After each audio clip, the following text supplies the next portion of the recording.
Hey everyone, before I go any further, I wanted to pop on and say a few things. Overall, I really enjoyed my time in Croatia, but I had a rough time in Split. I filmed a long clip explaining why, but in the moment, it kind of came across as ranty and it was just really long. So I never want to sugarcoat travel because it is definitely filled with a lot of ups and downs, but I just didn't feel like including that clip. However, in a nutshell, I had a lot of issues with my Airbnb. The host was really, really nice, but there was a lot of miscommunication and services weren't provided as promised. Now, looking back, especially months later, because I'm super late on editing these videos, but I wish I didn't let it get to me as much as it did because I ended up shortening my time in Croatia overall, and I ended up skipping an entire place just because I wanted to get out of Split in that area ASAP. Things did turn around once I made it to Zagreb, but overall I was left disappointed, especially about my time in Split. I definitely want to come back to Croatia to give it another try because it is one of the most beautiful places I've been. Anyway, that's all for now. I hope you enjoy the remainder of this video. Now, cue the music and additional voiceover, so I'll talk to you all soon.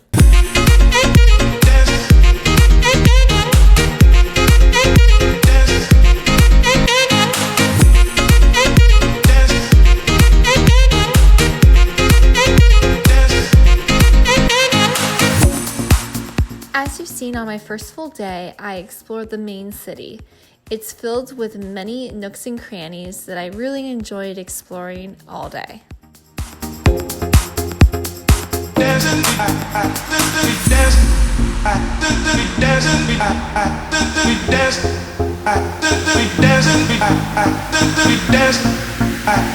In the evening, I went to a nearby park / recreational area near my Airbnb to catch the sunset.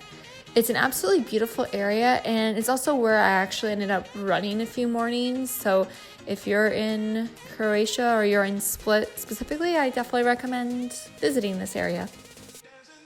The next day I decided to splurge and go on a 5-hour boat tour.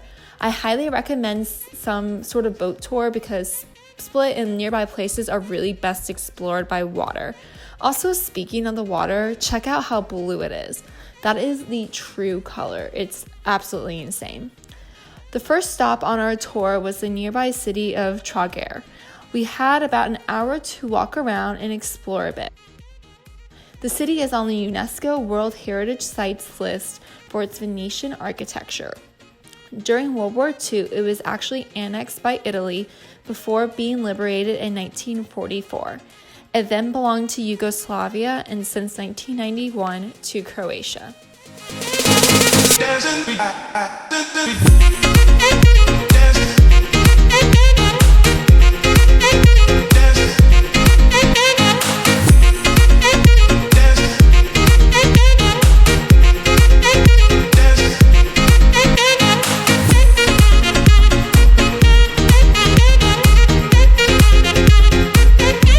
Our second stop and the highlight was the Blue Lagoon. Here we had a couple of hours to swim and relax. It is absolutely beautiful, and I even was able to try out my new camera. I will admit the footage isn't the best and it's a bit shaky, so I do apologize. I didn't use the correct settings, but I do hope you can see how beautiful it is despite all the craziness going on with the camera.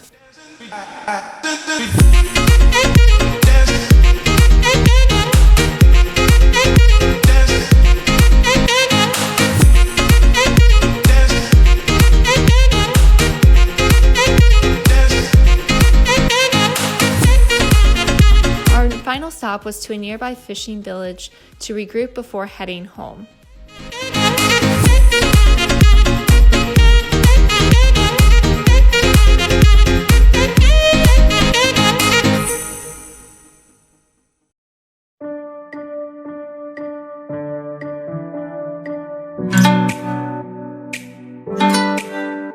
The next morning, it was time to head out and get on a 5-hour bus to the capital of Zagreb.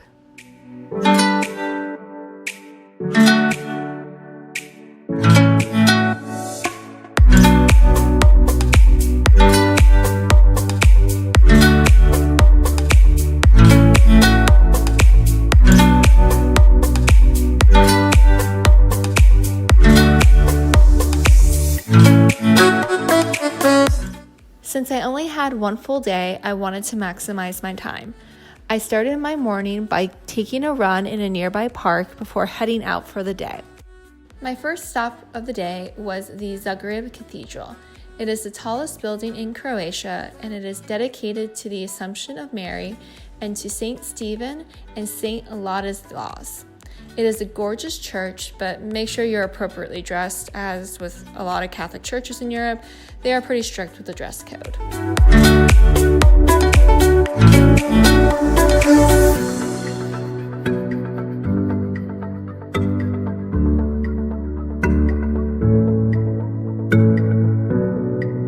Nearby is the central square of the city. It was named after this gentleman. I'm sorry, I can't pronounce his name. The square has existed since the 17th century and is a popular place to walk and shop. The Gric Tunnel was built in World War II to serve as a bomb shelter and was used as a shelter during the Croatian War of Independence. In 2016, it was remodeled into a pedestrian way for the public. One of the most notable buildings in the city is St. Mark's Church. The building dates back to the 13th century, but the notable tiled roof wasn't constructed until 1880.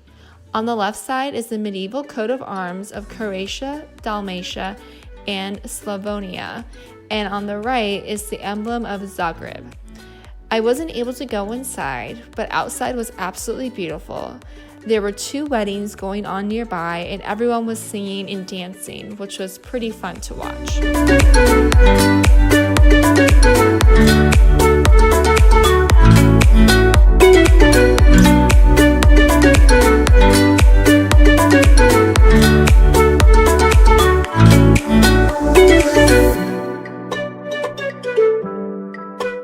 If you want a relaxing place to chill, the Strossmayer Promenade is perfect. With beautiful city views and the nearby funicular, it is a great spot to catch the sunset.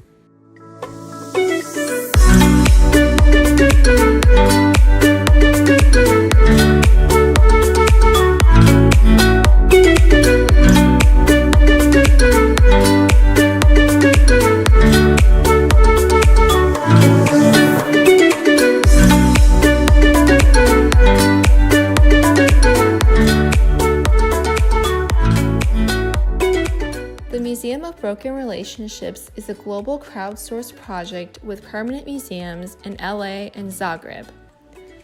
And that's it. Thank you so much for watching.